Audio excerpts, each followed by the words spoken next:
আপনি জানেন আপনার কথায় আমার মনটা ভালো হয়ে গেল।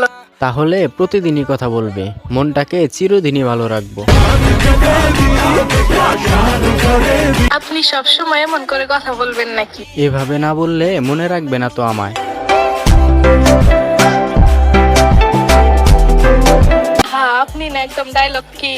না না, ডায়লগ না, তুমি শুনে হাসো, আমি সেটাই চাই। আপনি এভাবে বললে তো আমি বিশ্বাস করে ফেলবো। হ্যাঁ, বিশ্বাস করো, কারণ মিথ্যা বলার ইচ্ছা হয় না তোমার সাথে। ইস, আপনি না খুব বেশি ফ্লার্ট করেন। তোমার হাসিটা যদি পেতে হয় তাহলে ফ্লার্ট না করে উপায় কই?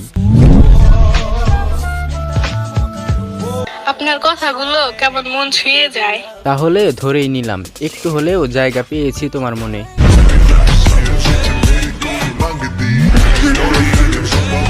কে জানে। জানি জানি, কারণ আমি এখন সেই মনেই থাকি।